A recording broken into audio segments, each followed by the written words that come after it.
Bismillahirrahmanirrahim. Assalamualaikum warahmatullahi wabarakatuh.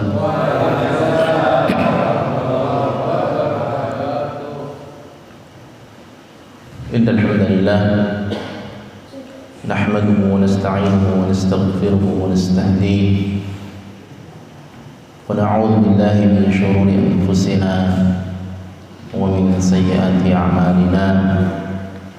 من يهده الله فلا مضل له ومن يضلله فلا هادي له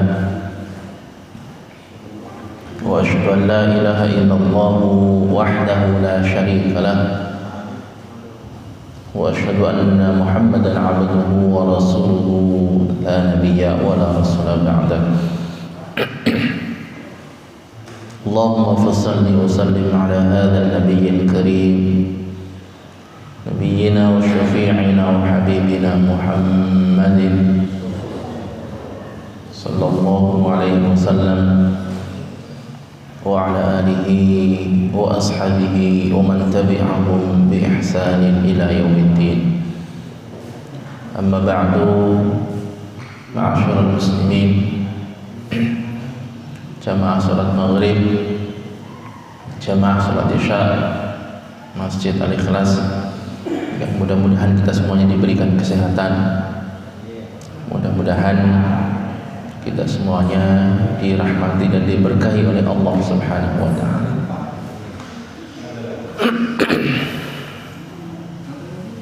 Sebagaimana yang saya sampaikan pada pertemuan yang lalu, bahwasanya pada malam hari ini kita akan memulai pembahasan bab baru, bab tentang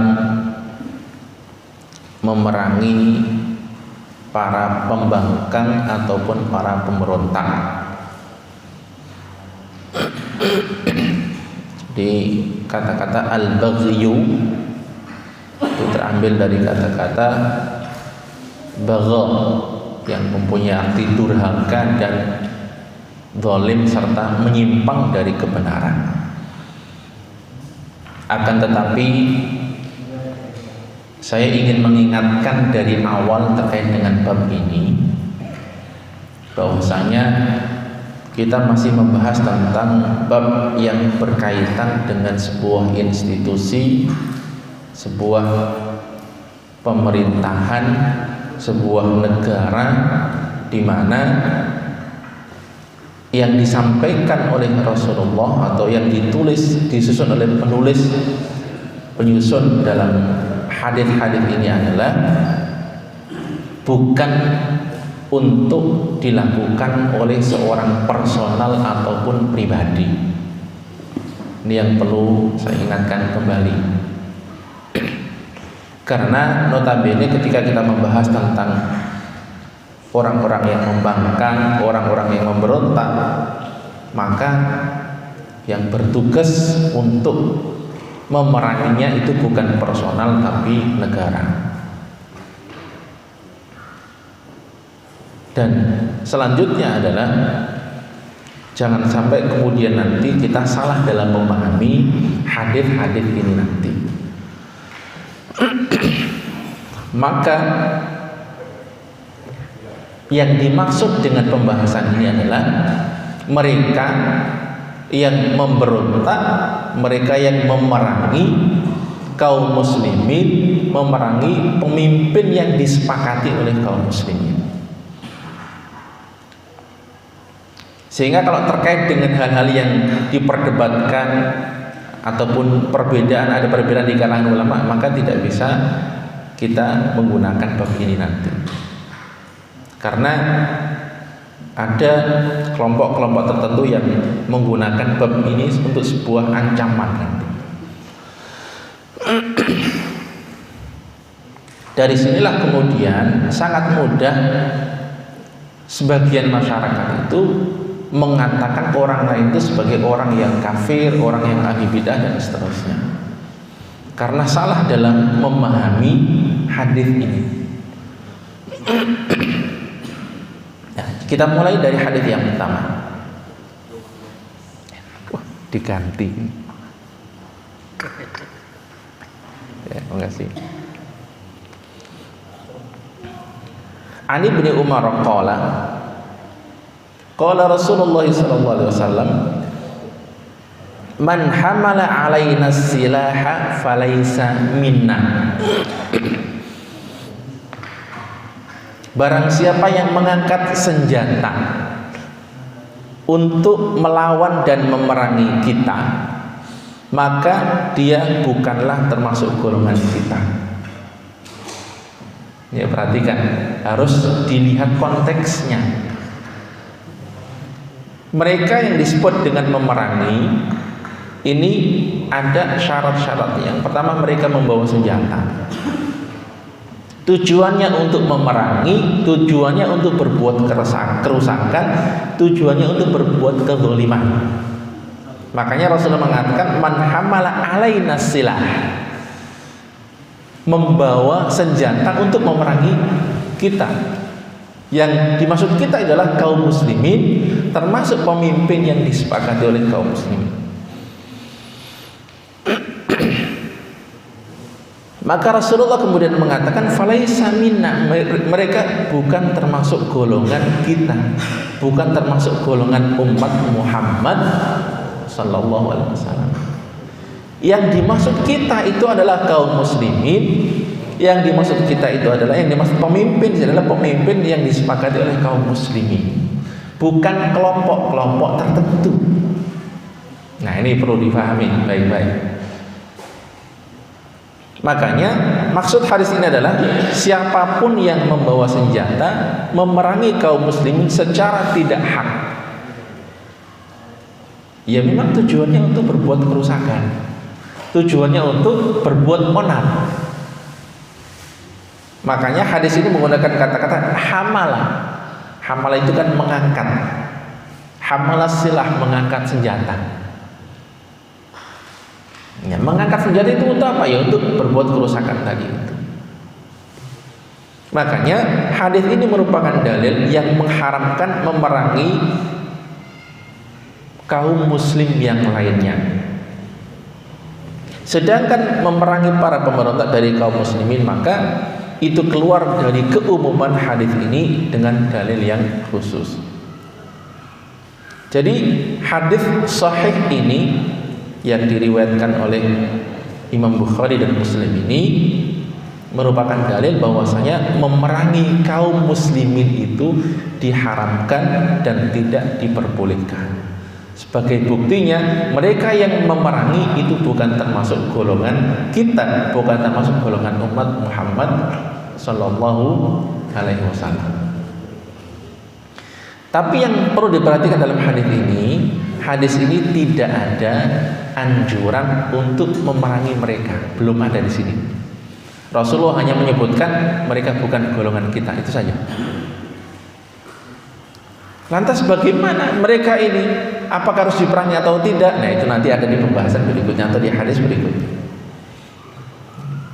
Dan ini menguatkan yang sering disampaikan dalam pertemuan ini, bahwasanya darah kaum muslimin itu terlindungi dan dijaga, tidak boleh ditumpahkan dengan alasan apapun, tanpa hak ya.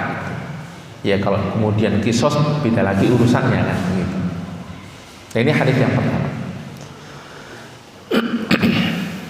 Hadis yang kedua juga diriwayatkan oleh Imam Muslim, tapi ini lebih banyak kontroversinya nanti terkait dengan pemahamannya. An Nabi Hurairah radhiyallahu anin Nabi sallallahu alaihi wasallam qala, man kharaja anit ta'ati, perhatikan, barang siapa yang keluar dari ketaatan, wa faraqal jama'atan, dan keluar dari jamaah, wa mata, lalu mati, famaitatuhu jahiliyah, maka matinya itu dalam keadaan jahiliyah. Hadisnya rawahu Muslim, diriwayatkan oleh Muslim, hadisnya sahih. Tapi meskipun hadisnya sahih, jangan salah dalam memahami hadis ini. Kita lihat, barang siapa yang keluar dari ketaatan, Yang dimaksud ketaatan di sini adalah ketaatan. Ini konteksnya ketaatan kepada seorang pemimpin yang disepakati oleh kaum muslimin. Ya, kalau di zaman Nabi ya Rasulullah, kalau di zaman Khulafaur Rasyidin ya khalifah kan begitu. Iya kan? Atau di zaman Abbasiyah Umayyah ya khalifah itu. Mereka disepakati oleh kaum muslimin. Yang tidak taat kepada mereka, iya kan? Tapi ada kelanjutan, tidak sekedar tidak taat, wa faraqal jamaah, memisahkan diri keluar dari jamaah. Jangan sampai salah paham juga jamaah ini. Yang dimaksud jamaah ini adalah jamaah kaum muslimin, bukan jamaah Masjid Al-Ikhlas. Ya, ini penting. Karena di masyarakat kita itu kan ada banyak kelompok. Ada Muhammadiyah, ada NU, ada Persis, ada Al-Wasliyah. Iya kan? Bukan jamaah itu maksudnya, tapi jamaah kaum muslimin secara keseluruhan. Maka hadits ini tidak pas untuk digunakan nakut-nakuti orang yang keluar dari salah satu organisasi atau yayasan, gak pas. Nah, jangan salah paham ya, ini gak pas. Jadi ada orang ikut sebuah organisasi, kemudian keluar dari organisasi itu, berarti dia keluar dari jamaah. Bukan itu. Yang dimaksud jamaah adalah jamaah kaum muslimin keseluruhan. Lalu kemudian mati, maka matinya itu adalah mati dalam keadaan jahiliyah, sama seperti mati pada masa jahiliyah, di mana masyarakat jahiliyah itu meninggalnya tidak dalam keadaan beriman kepada Allah Subhanahu wa taala. Nah, ini yang perlu difahami. Kalau kemudian kita memahami bahwasanya jamaah itu kelompok tertentu, organisasi tertentu, berarti banyak banget orang yang matinya dalam keadaan jahiliyah. Iya kan? Nah, itu perlu dipahami. Jadi yang dimaksud jamaah ini jamaah kaum muslimin, ketaatan kepada pemimpin yang disepakati. Nah, ini kita kalau salah memahami atau orang salah memahami hadits ini, dia akan cenderung untuk menyalahkan orang lain. Bahkan yaitu tidak nyambung silaturahim, tidak saling sapa, saling benci, yang itu dilarang dalam agama kita. Jadi hadisnya sahih, hadisnya betul, tapi pemahamannya yang kita perlu luruskan.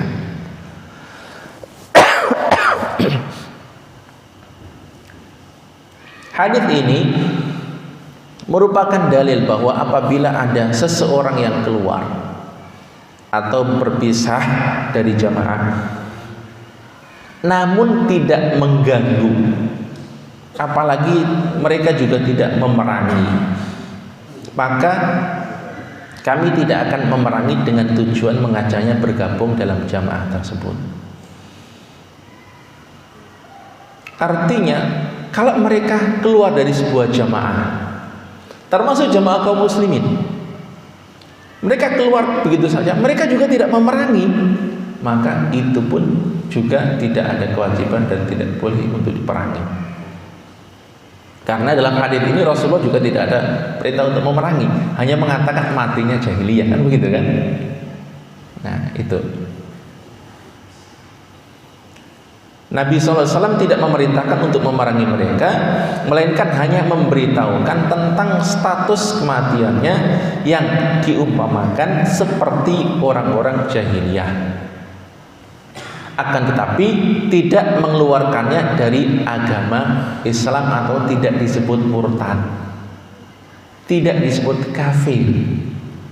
Ini perhatikan, iya kan? Statusnya masih sebagai seorang muslim. Berdasarkan riwayat dari Ali radhiyallahu anhu yang berkata pada kelompok Khawarij, nanti di pembahasan ini kita akan banyak berbicara tentang kisah Ali, ya, Khalifah Ali dengan Muawiyah.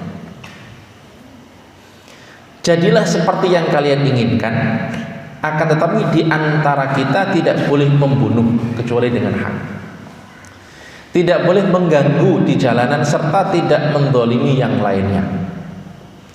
Seandainya larangan-larangan tersebut kalian lakukan, maka aku akan memerangi kalian. Jadi ketika Ali menjabat sebagai khalifah, itu kan banyak sekali fitnah, Bahkan ada peperangan di antara kaum muslimin, sesama kaum muslimin, ya karena fitnah. Ya kan? Tapi meskipun demikian, mereka yang berbeda pendapat dengan Ali bin Abi Thalib, ya kan, yang keluar dari kelompoknya Ali, selama mereka tidak mengganggu, selama mereka tidak memerangi, selama mereka tidak mendolimi, dibiarkan, silahkan. Tapi dia jawab, kalau kalian memerangi, berbuat kerusakan, membunuh orang lain, maka akan kami perangi, karena itu sudah di luar batas, ya kan? Sehingga dalam konteks ini Ali menjelaskan, ketika mereka keluar dan tidak mengganggu, maka tidak juga diperangi.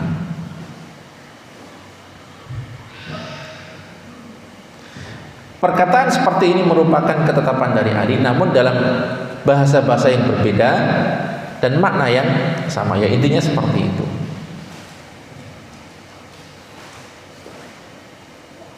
Abdullah bin Shaddad berkata, demi Allah, Ali tidak memerangi mereka sampai mereka mengganggu di jalanan dan menumpahkan darah dengan haram.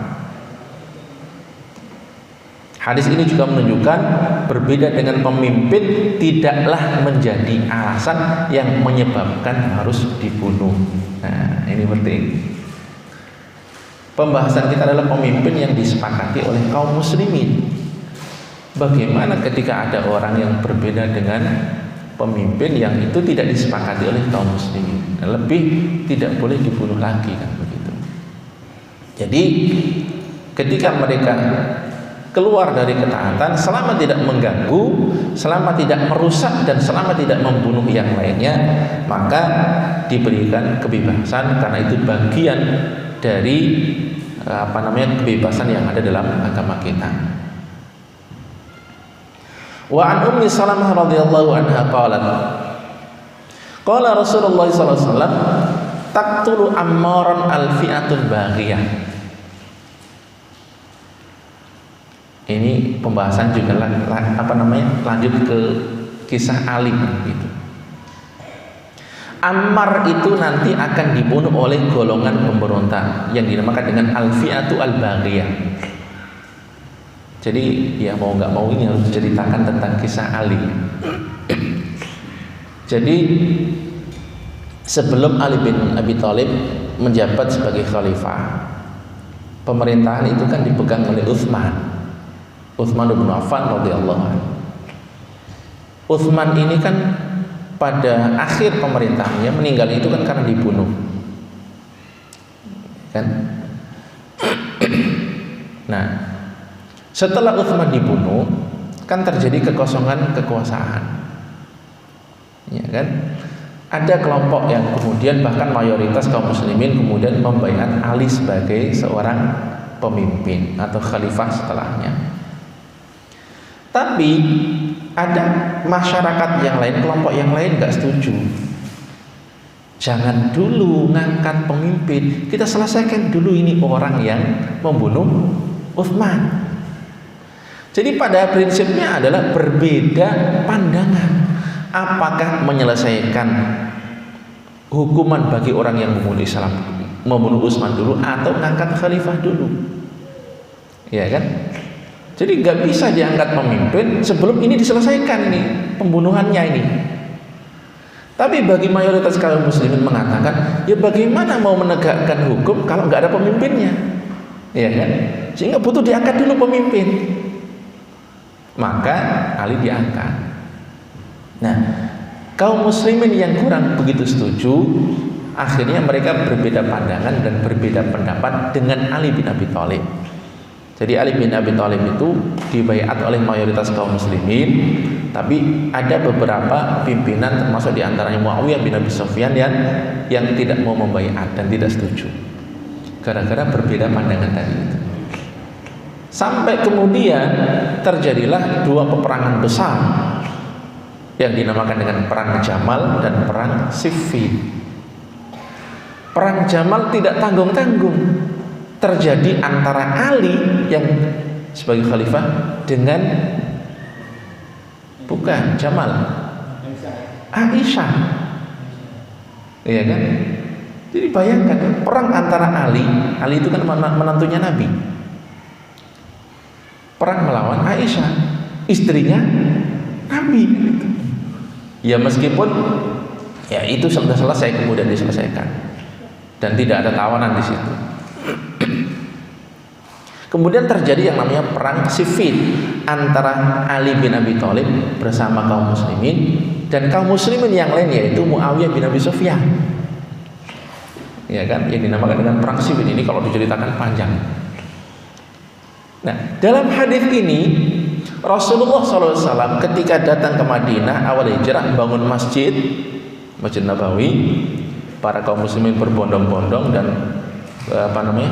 gotong royong bangun masjid. Salah satu di antara orang yang semangat adalah Ammar bin Yasir. Orang lain ngangkat satu bata, beliau dua. Pokoknya paling semangat sampai kemudian dibujuk oleh Nabi. Pada saat itulah Rasulullah kemudian meramalkan dengan hadis ini, bahwasanya Ammar bin Yasir ini nanti akan dibunuh oleh al-fi'atu al-baghiyah, kelompok pemberontak. Nah, setelah Rasulullah meninggal, diganti Abu Bakar, ganti Umar, ganti Utsman, kemudian Ali. Hadis ini baru terjadi, bahwasanya Ammar bin Yasir ini bergabung dalam kelompoknya Ali, yang pada saat itu berperang melawan kelompoknya Muawiyah dalam perang Siffin. Itu kan semua kan sahabat itu. Muawiyah kan juga sahabat kan. Ya begitulah kalau terjadi fitnah. Nah, dalam peperangan itu sahabat yang baik-baik itu menghindar, tidak mau berurusan dengan Ammar bin Yasir. Ini perang loh ya, perang tapi nggak mau bunuh orang itu. Kenapa? Karena yang membunuh orang itu adalah kelompok pembangkang, kan begitu. Akhirnya pada peristiwa itu Ammar bin Yasir terbunuh. Usianya sekitar 93 tahun. Usia 93 masih perang ya. Ya kalau kita sekarang usia 93 sudah capek linu-linu ya. Iya kan? Nah, akhirnya Ammar bin Yasir ini kemudian terbunuh oleh kelompoknya Muawiyah. Barulah pada saat itu mereka sadar bahwa oh berarti ini yang benar adalah kelompoknya Ali bin Abi Thalib, karena yang membunuh Ammar itu adalah kelompok pembangkang, kelompok pemberontak dan seterusnya. Rasulullah tidak menyebutkan nama ya, tidak juga menyebutkan Muawiyah, tidak, tapi kelompok. Dalam satu kelompok itu kan ada banyak macam orang kan. Nah, inilah prediksi dari Rasulullah SAW yang kemudian terjadi. Dan sejak kabar ini diberitakan, Ammar tidak pernah takut. Ya meskipun dia akan terbunuh, ya tetap biasa saja, ikut perang ya perang, nggak ada takut ya. Mungkin kalau orang sekarang, kalau ada ramalan yang benar, ente nanti akan terbunuh oleh begal misalkan, biasanya jaga-jaga gitu Pak, nggak usah keluar nih, di rumah aja gitu. Ya kan? Ya enggak, beliau biasa, dan itu juga yang dilakukan oleh Umar dan sahabat-sahabat yang lainnya. Jamaah yang dimuliakan Allah Subhanahu wa taala, dari hadis ini hadisnya juga sahih. Ada banyak pembahasan dan perdebatan panjang lah di kalangan ulama. Tapi yang terpenting adalah bahwasanya hadis ini dalil bahwa kelompok pemberontak itu adalah kelompoknya Muawiyah dan pengikutnya. Sedangkan kelompok yang benar adalah kelompoknya Ali bin Abi Thalib beserta pengikutnya. Dan hal ini dinyatakan secara ijma', kesepakatan oleh ulama. Tapi karena ini adalah peristiwa fitnah, maka tidak boleh juga kemudian kita mengkafirkan Muawiyah dan kelompoknya, tidak bisa. Karena mereka juga sahabat Nabi, dan sahabat Nabi itu radhiyallahu anhum wa radu'an. Mereka orang-orang pilihan, mereka generasi pilihan. Sehingga dalam kisah seperti ini cukuplah kita memahami kisah ini, kemudian jadi informasi buat kita, udah selesai. Tidak perlu kemudian diperpanjang lebar dengan perdebatan, oh berarti Muawiyah kafir dong. Kan nggak boleh, nggak usah. Oh berarti kelompoknya Muawiyah mati jahiliyah. Kita tidak sampai ke arah itu. Karena itu adalah wilayah fitnah, zaman fitnah. Dan yang namanya fitnah itu pasti akan terjadi hal-hal seperti itu. Nah, itu terkait dengan kisah Ammar ibnu Yasir. Ya, makanya kalau ada fitnah kemudian dua orang berantem atau dua komunitas berperang, ya, dalam hal itu kalau kita sekarang kan tidak ada ini salah kenabian ya, sehingga belum bisa memastikan mana yang benar dan mana yang salah. Tapi semestinya hal-hal seperti itu bisa dihindari. Wa 'an Ibnu Umar radhiyallahu anhu qala Rasulullah sallallahu alaihi wasallam, hal tadri ya ibna ummi abdin. Rasulullah sallallahu alaihi wasallam bersabda, apakah kamu tahu wahai ibnu ummi abd? Ibnu ummi abd ini adalah Abdullah bin Mas'ud. Apakah kamu tahu kaifa hukmullahi fi man bagha min hadhil ummah? Bagaimana hukum Allah terhadap orang yang memberontak? Bagha, ya kan? Judul bab ini. Bagaimana pendapatmu atau bagaimana hukum Allah terhadap orang yang memberontak min hadhil ummah, dari umat ini? Jadi ada kaum muslimin tapi memberontak. Qala Ibnu Mas'ud mengatakan Allah wa rasuluhu alam. Allah dan Rasulnya lebih mengetahui. Qala Rasulullah bersabda, la yujhazu ala jarihiha. Rasulullah menjawab, orang yang terluka di antara mereka tidak boleh dihabisi nyawanya. Jadi orang yang luka nggak boleh dibunuh. Wala yuqtalu asiruha, tawanannya juga tidak boleh dibunuh. Wala yutlabu haribuha, yang melarikan diri tidak boleh dikejar dan dicari-cari.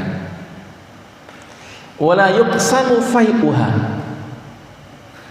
harta rampasan perangnya tidak boleh dibagi-bagi. Rawahul Bazzar wal Hakim wa sahahahu. Fawahima li anna fihi isnadihi Kautsar ibn Hakim wa huwa matruk. Wa sahha an Ali min turukin nahwu mauqufan akhrajahu Ibnu Abi Syaibah. Jadi para ulama berbeda pendapat tentang kesahihan hadis ini karena dalam riwayatnya ada yang bernama Kautsar bin Hakim. Tapi dari teks hadis ini dapat kita pahami bahwasanya orang yang bagha, orang yang memberontak tadi itu karena mereka masih status sebagai seorang Islam, agamanya Islam, seorang Muslim, maka Rasulullah kemudian memberikan pengecualian ketika terjadi peperangan di antara mereka. Yang luka tidak boleh dibunuh. Ini perang tapi nggak boleh membunuh kan gitu. Kenapa? Karena sesama kaum muslimin kan begitu kan? Ini kaum muslimin. Ya seperti tadi itu antara Muawiyah dan Ali, meskipun ya pasti ada korban. Tawanannya nggak boleh dibunuh. Yang melarikan diri nggak boleh dicari. Wala yuksamu fai'uha. Nah, harta rampasan perang itu nggak boleh dibagi-bagi. Nah, dalam hal ini karena hadisnya ini adalah hadis yang diperdebatkan di kalangan ulama, ada yang mengatakan sahih, ada yang mengatakan tidak, maka ada beberapa penjelasan terkait dengan hadis ini. Yang pertama, bolehnya memerangi para pemberontak, dan ini merupakan ijma, kesepakatan para ulama. Boleh itu bukan berarti wajib, tapi boleh. Tapi ingat, ini wilayah pemimpin, bukan individu ya. Ketika dikatakan boleh memerangi pemberontak, yang memerangi itu bukan individu, tapi seorang pemimpin yang disepakati oleh kaum muslimin. Kita konteksnya ke sana. Karena jangan sampai kemudian salah paham, kemudian ada yang memberontak dikit-dikit diperangi, dikit-dikit enggak. Kacau nanti begitu jadinya. Jadi ini wilayahnya negara. Sebagaimana firman Allah, faqatilul lati tabghi, maka perangilah golongan yang berbuat aniaya dan memberontak. Ayat ini menunjukkan sebuah kewajiban, dan ini adalah pendapat madhab Badawiyah. Hanya saja mereka memberikan syarat adanya dugaan kuat mereka akan menang. Menurut beberapa ulama, berperang melawan para pemberontak itu lebih baik daripada berperang melawan orang kafir. Ini pendapat sebagian ulama ya, karena kemudaratan yang ditimbulkan itu lebih besar terhadap kaum muslimin. Jadi ada banyak pandangan dari kalau ulama terkait dengan ilmu. Kewajiban yang harus dilakukan pertama kali sebelum mereka diperangi adalah mengajak mereka untuk bertaubat dari pemberontakan secara terus-menerus. Nah, ini tahapan-tahapan. Sebagaimana yang dilakukan oleh Ali terhadap kaum Khawarij. Jadi banyak orang-orang yang menyimpang dari kelompoknya Ali bin Abi Thalib. Kita tidak menyalahkan Alinya, nggak boleh, karena beliau nggak salah. Tapi kelompoknya ini ya dinamakan dengan Khawarij di zaman itu ya. Artinya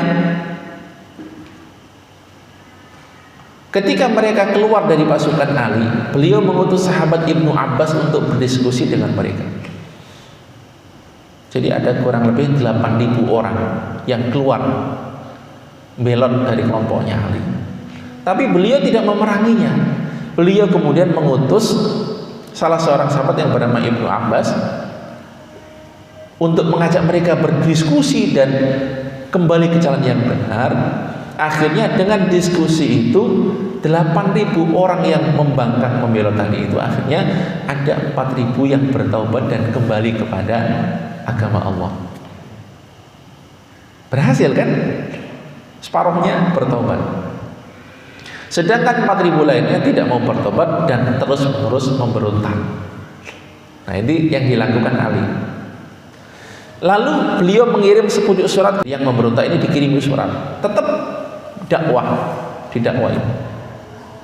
Isi surat tersebut adalah, terserah apa mau kalian, tapi kita memiliki perjanjian untuk tidak menumpahkan darah yang haram, tidak menyamun, tidak mendolimi siapapun. Jadi ditegaskan dalam surat itu, silahkan kalau memang nggak mau bertobat, nggak mau kembali, mau ingin bikin kelompok, tapi ingat ada perjanjian, tidak boleh menumpahkan darah, tidak boleh begal, tidak boleh mendolimi siapapun. Artinya diberikan kebebasan. Tapi ternyata mereka ini kemudian melanggar isi perjanjian, sehingga mereka membunuh Abdullah bin Khabbab, salah seorang sahabat Rasulullah SAW. Nah, ini perhatikan. Jadi ketika mereka tidak merusak, dibiarkan. Tapi ketika merusak, bahkan membunuh sahabat. Tidak hanya itu, kelompok mereka ini merobek perut hamba sahaya perempuan yang sedang hamil dan mengambil janinnya. Itu kezaliman yang sangat luar biasa. Setelah terjadi hal seperti itu dan beritanya sampai kepada Ali yang beliau adalah seorang khalifah, beliau kemudian mengirim surat lagi, tolong datangkan orang yang telah membunuh Abdullah bin Khabbab. Jadi aslinya sebenarnya Ali tidak ada urusan dengan orang-orang lainnya, hanya minta orang yang bunuh ini kirim ke sini karena dia harus dikisos. Ya kan? Artinya 4.000 orang ini kan bisa jadi ada yang nggak ikut-ikutan gitu loh. Jadi tidak bisa juga kemudian langsung nyerang mereka begitu saja. Tapi dengan cara yang bertahap dan baik-baik itu, mereka tidak menjawab dengan baik. Bahkan jawabannya, kami semua yang telah membunuhnya, dan ngaku. Ya, meskipun pasti ada yang tidak membunuh. Akhirnya Ali kemudian memberikan perintah untuk memerangi mereka semuanya. Karena mereka tidak lagi keluar dari kelompok, tidak lagi keluar dari ketaatan, tapi mereka sudah berbuat kerusakan di muka bumi. Mereka sudah menumpahkan darah, membunuh orang lain, tidak hanya membunuh, tapi juga menyiksa, memutilasi dan seterusnya. Sehingga mereka kemudian diperangi oleh Ali bin Abi Thalib. Artinya mereka yang keluar pun ada tahapan-tahapannya, didakwai, dan itu juga yang dilakukan oleh Rasulullah SAW. Ya kan, tidak langsung benar memerangi, ditawarkan agama yang baik ini. Dan riwayat-riwayat tentang kisah ini disebutkan secara jelas oleh pengarang, yaitu Ibnu Hajar dalam kitab Fathul Bari, syarah Sahih Bukhari. Itu pembahasan yang pertama. Yang kedua, tidak boleh membunuh orang yang sudah terluka berdasarkan sabda Nabi, dan tidak boleh membunuh orang yang terluka. Ini bukan di medan perang antara kaum muslim dan orang kafir ya. Ini sama-sama orang Islam. Ya kan? Ya kalau kita misalkan ada tawuran gitu ya. Ada tawuran, ada fitnah kemudian terjadi tawuran. Ya kan? Ada yang luka, nggak boleh dibunuh. Bukan berarti tawuran dibolehkan, ya, bukan. Al-Baihaqi meriwayatkan sebuah riwayat dari Ali radhiyallahu anhu pada waktu perang Jamal, beliau berkata kepada para pengikutnya, jika kalian menang dalam pertempuran ini, maka kalian tidak boleh mengejar lawan yang melarikan diri, tidak boleh membunuh lawan yang sudah terluka. Apa yang kalian dapatkan dari peralatan perang lawan, maka kalian boleh mengambilnya. Adapun selain alat perang, maka itu adalah hak ahli warisnya. Jadi sangat luar biasa apa yang dipegang oleh Ali bin Abi Thalib dalam kondisi perang, tapi karena tahu yang dihadapi itu adalah sesama muslim, beliau memberikan pesan-pesan seperti itu. Al-Baihaqi mengatakan bahwa riwayat ini terputus, dan yang riwayat yang benar adalah tidak boleh mengambil apapun dari lawan yang terbunuh. Hadis di atas juga merupakan dalil tidak bolehnya membunuh tawanan dari pemberontak.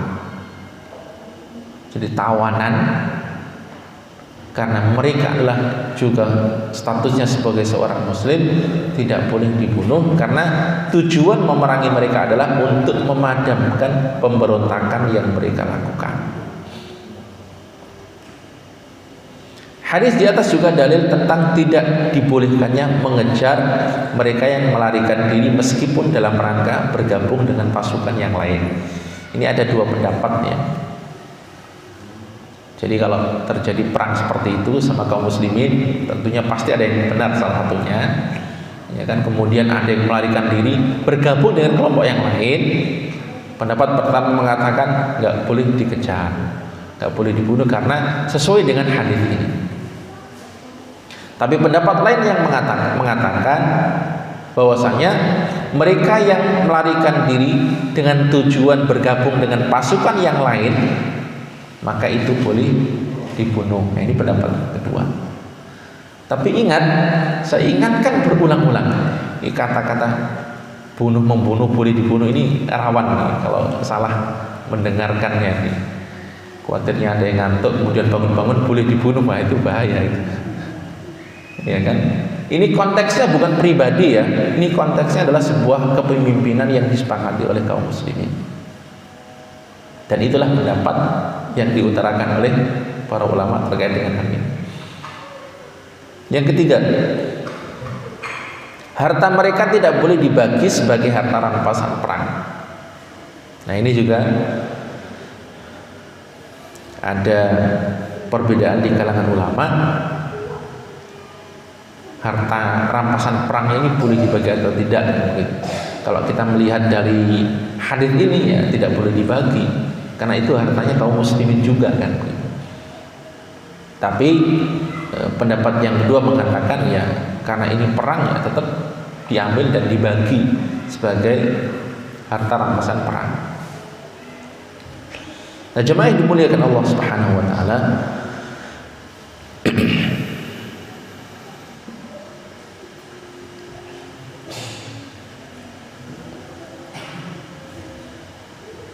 Hadis berikutnya ini agak panjang ya. Ada pertanyaan nggak sebelum kita lanjutkan? Ada yang tanyakan? Ada? Tidak ada? Nah, kita lanjutkan. Wa an Arfajah ibni Syurai radhiyallahu anhu qala sami'tu Rasulullah sallallahu alaihi wasallam yaqul man atakum, barang siapa yang datang kepada kalian, wa amrukum jami'un yuridu an yufarriqa jama'atakum faqtuluhu, barang siapa yang datang kepada kalian untuk membuat kerusuhan kepada kalian dalam keadaan bersatu dengan tujuan memecah belah persatuan kalian, maka bunuhlah dia. Maka hadisnya memang begitu, mau gimana lagi kan? Faqtuluhu itu artinya maka bunuhlah dia. Tapi harus kita pahami baik-baik hadis ini, ya kan? Jadi barang siapa yang datang, mereka datang ini untuk membuat kerusuhan, untuk memecah belah persatuan kaum muslimin. Yufarriqu jama'atakum, memecah belah jamaah. Sekali lagi, pembahasan kita kalau berbicara tentang jamaah ini adalah jamaah kaum muslimin secara keseluruhan, bukan jamaah organisasi tertentu. Nah, itu yang perlu dipahami. Maka kata Rasulullah, faqtuluhu, bunuhlah mereka. Dalam riwayat lain dikatakan, satakunu hanatun wa hanatun, suatu saat nanti akan terjadi huru-hara. Faman arada an yufarriqa amra hadhil ummah, barang siapa yang ingin memecah belah urusan umat ini, wahya jami'un, padahal pada saat itu kaum muslimin bersatu, fadribuhu bisayfi kainan man kana, maka bunuhlah dia dengan pedang siapapun orangnya. Ingat, yufarriq amra hadhil ummah, memecah belah urusan umat ini, sedangkan pada saat itu umat bersatu. Dalam riwayat lain disebutkan, man atakum wa amrukum jami'un ala rajulin wahid, barang siapa yang membuat kekacauan sementara kalian sudah bersatu di bawah satu pemimpin yang disepakati oleh seluruh kaum muslimin, yuridu an yashqa asakum, di mana mereka ingin memecah belah persatuan kalian, au yufarriqa jama'atakum, ingin memecah belah jamaah kalian, faqtuluhu, maka bunuhlah. Dengan riwayat lain dikatakan, man ra'a min amirihi syai'an yukrihuhu falyasbir alaihi fa innahu man faraqal jama'ata shibran famata mata maitatan jahiliyah. Barang siapa yang menemukan sesuatu yang tidak disukai dari seorang pemimpin, hendaknya dia bersabar. Karena barang siapa yang memisahkan diri dari jamaah, sekali lagi ada, barang siapa yang memisahkan diri dari jamaah satu jengkal saja, maka matinya adalah mati dalam keadaan jahiliyah. Sekali lagi, jamaah kaum muslimin, bukan jamaah kelompok tertentu. Ya kan? Nah, ini harus dipahami. Karena ada kelompok tertentu yang menggunakan hadis ini untuk jamaahnya. Makanya sekian tahun yang lalu, beberapa tahun yang lalu ketika saya masih kuliah itu, ada rame-rame kelompok NII kan begitu, yang masuk ke kampus-kampus, dan banyak kisah cerita terkait dengan hal itu, bahwasanya mereka yang keluar dari kelompok ini ya dikejar, bahkan sampai dizalimi, bahkan sampai dibunuh juga. Kenapa? Karena mengamalkan hadis ini tidak pada tempatnya, ya kan? Jadi dia keluar dari jamaah, maksudnya yang mereka pahami dari jamaahnya sendiri, padahal bukan itu jamaah kaum muslimin secara keseluruhan. Man kharaja 'anis sultani shibran mata maitatan jahiliyah. Barang siapa yang keluar dari penguasa atau pemberontak satu jengkal saja, maka matinya dalam keadaan jahiliyah. Ini penjelasannya nanti insyaallah ya. Jadi beberapa hadis tadi ini itu mempunyai makna yang mirip dan sama.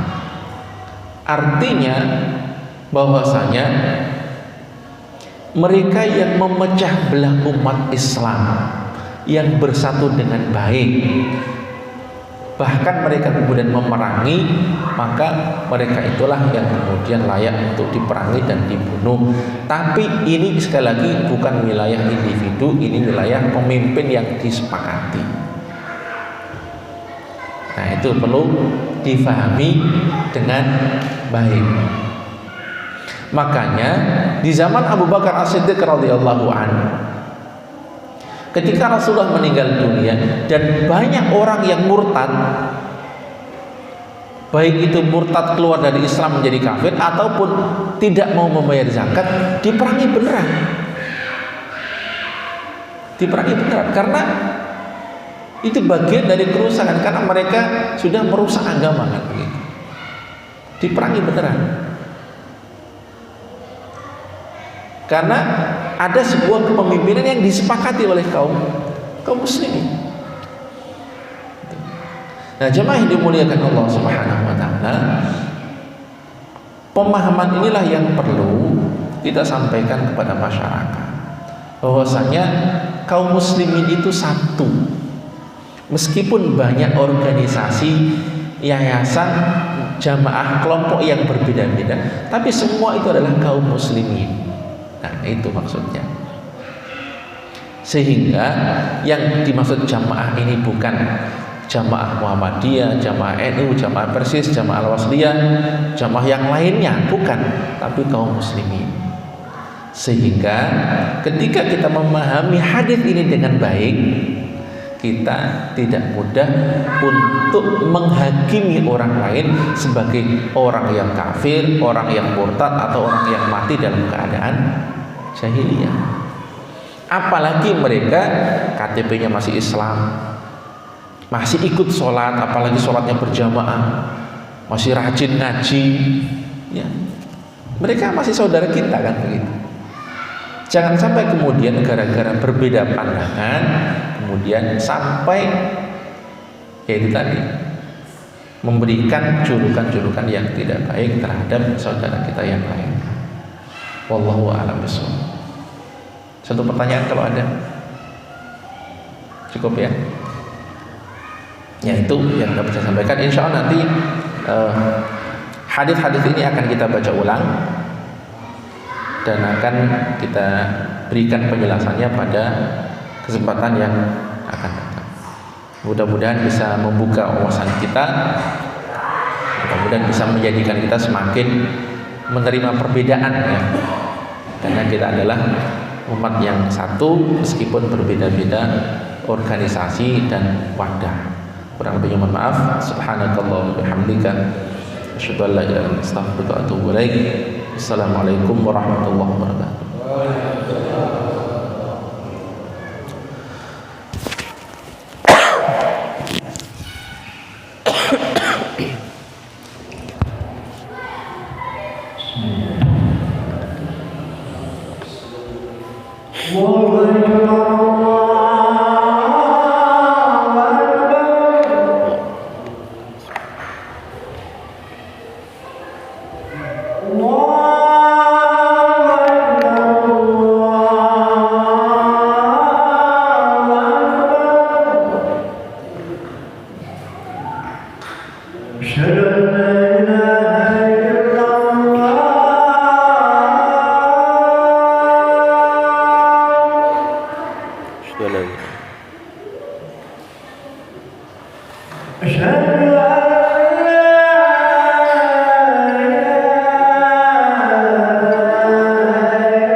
أشهد أن